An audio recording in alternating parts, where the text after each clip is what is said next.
I planned my route to fire one missile and then head to the supply point. With only 23 seconds left on the clock, we're leading by 4 points. The ADV team is launching an all-out assault. This is a scary situation. 3 of them have pushed into our supply line.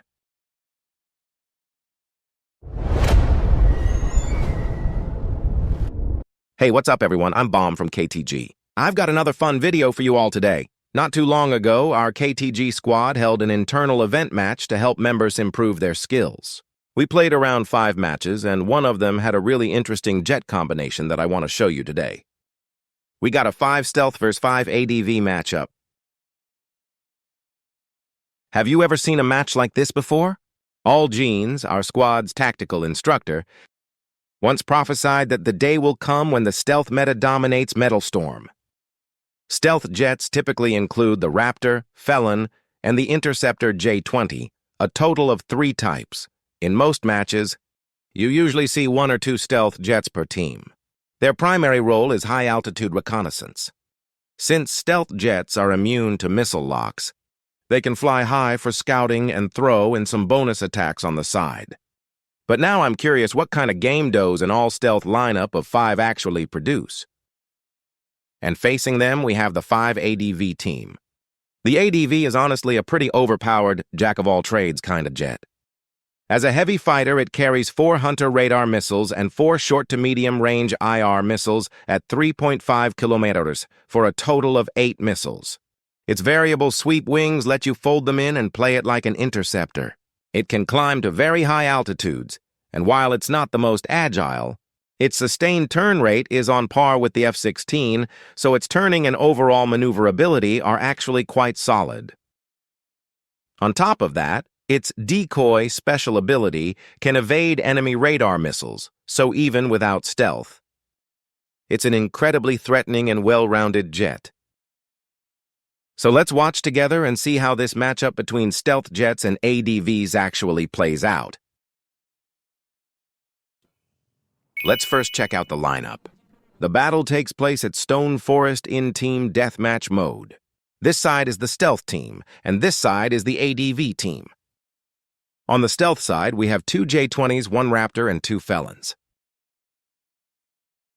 What's interesting is that every single one of them is equipped with faster flares. In Metalstorm, there are generally 2 main playstyle metas. There's the close-range combat meta and the long-range missile meta. These 2 styles are completely different in how they play out. When you're flying low and using terrain for cover, disruptive flares are the go-to since they help counter gun attacks. But when you're flying high and focusing on missile combat, you can't rely on terrain to dodge incoming missiles, so fast flares are essential to counter multiple missiles at once. These 2 styles require completely different setups, and the fact that the entire stealth team is running fast flares tells us something important. It means they're not going low for close-range fighting, they're going high and committing to a missile-focused playstyle. Now let's look at the opposing 5 ADV team. Wow, this is also a pretty scary lineup. But looking at their loadout, you can see 3 jets with faster flares and 2 with disruptive flares. 2 of them are running disruptive flares. It seems they're more comfortable with the disruptive flare playstyle, staying low and using terrain even in their ADVs. But the problem is, disruptive flares lose a lot of their value here. Because the stealth team's loadout already tells you they won't be coming in low 4-gun fights. Personally, I think it would have been better for those 2 to also run fast flares and take the fight to high altitude with a missile-focused approach that's a bit of a missed opportunity in my opinion. Based on the jet compositions and token loadouts, I'd expect this match to look more like aerial dogfight. Lots of high-altitude missile exchanges, evasion, and suppression fire. All right, let's get into the match. We'll be watching from Bomb's Mighty Dragon perspective for this one. Our team has 2 Mighty Dragons in this match. In a straight 1v1 between, say, a Raptor or Felon and a single ADV, stealth doesn't actually give you that big of an advantage. The ADV has significantly more HP, and if you think of it like boxing, The stealth jet is an outfighter, while the ADV is a weaver that slips missiles and closes in for infighting. So stealth definitely doesn't have the clear edge in a 1v1. So the strategy for all 5 jets needs to be this: the stealth jets draw aggro from the enemy ADVs and gradually bait them toward our side, while the 2 mighty dragons fire missiles to intercept the enemy before they can push into our territory. Looking at the matchup, since I confirmed that Ninebon and Kim Chilsik on the enemy team are running disruptive flares, I'm prioritizing them as targets when firing missiles. The Mighty Dragon's biggest advantage is its look-and-shoot capability. Being able to freely shift your view angle to lock onto targets makes it extremely effective. You can see the ADVs navigating through the central canyon and trying to push toward where our stealth jets are clustered. In general, stealth jets and interceptor-based lineups tend to set up near friendly supply lines or the central supply zone as their base of operations. That's because they constantly need to fire missiles and resupply. Our team has set up camp near the supply line, and right now the constant missile pressure from our stealth jets and interceptors is keeping the ADVs from pushing in recklessly. Right now, missiles are getting concentrated on bombs J-20, but fast flares are keeping them at bay. And as I mentioned earlier, if the stealth jets go head-to-head with the ADVs in a straight-up frontal brawl, they'll be at a serious disadvantage. The Mighty Dragon keeps providing covering fire from above, while the stealth jets draw enemy aggro and retreat toward our side. That's the approach that'll make the game a lot more manageable. The current score is 3-2 in favor of the ADV team, so they're holding a slight edge right now. This is where look and shoot really shines. You can dodge enemy missiles with flares while simultaneously locking on and firing your own missiles. From the ADV team's side, when things are clicking it feels great, but when they're not, it can be really frustrating. Right now, the stealth team has air superiority over the center of the map and is picking off the ADVs one by one as they try to push in. But you have to be careful, since stealth deactivates when you fire. Here you can see this ADV trying to take control of the central supply zone. We can't let that happen, so we need to quickly fall back toward our own territory. That's why with stealth jets, the hit-and-run approach is essential.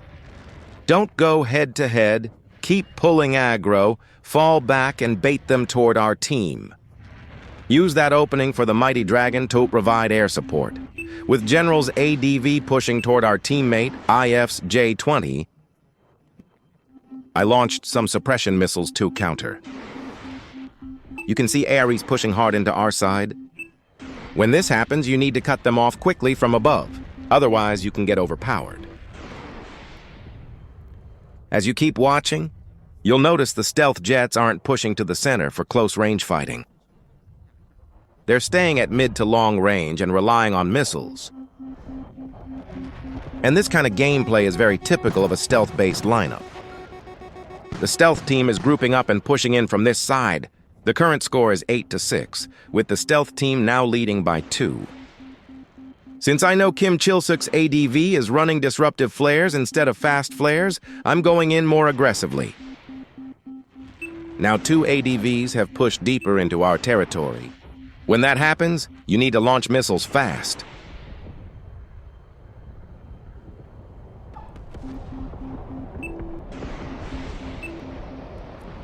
As you can see, neither side is getting a one-sided stomp here. You might think, since stealth jets are immune to missile locks, won't they just dominate? But honestly, the ADV is a lot better than people give it credit for. In a previous match, ADVs running fast flares were going full kamikaze sniper mode at the Mighty Dragon. Just relentlessly charging in, and it was harder to defend against than you'd expect. Right now, the ADVs keep pushing toward our side, but if the ADV team had been ahead on the scoreboard, their strategy might have looked completely different. I've used up all my radar missiles, so I'm planning to fire one more IR missile at close range and then head back to resupply. That's why I'm moving this way. With only 23 seconds left, we're leading by 4 points. The ADV team is launching an all-out assault. This is a seriously tense situation. 3 of them have pushed all the way toward supply zone and are going for close-range combat. Hard to say what'll happen. But our stealth jets kept dodging and retreating, and in no time we stretched the lead to more than 4 points. And just like that, the match is over. The final score is 15-12, with the stealth team taking the victory. Bomb played through the whole match in the Mighty Dragon without dying, making solid use of fast flares, handling suppression, offense, and scouting across the board, playing a well-rounded role throughout. After the match, the ADV team was pretty disappointed. They wanted a rematch, and for good reason, since they had little experience facing a full stealth team, and this was actually their first time.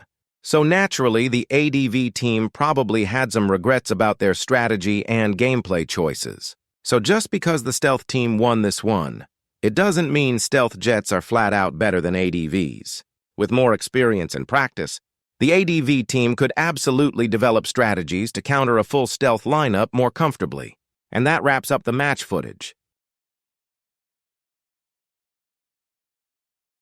Hope you found it entertaining. One of the great things about Metalstorm is how many different strategies emerge from different jet combinations. Back in the day, attacker-heavy metas were all the rage. Then came mixes of light fighters and attackers.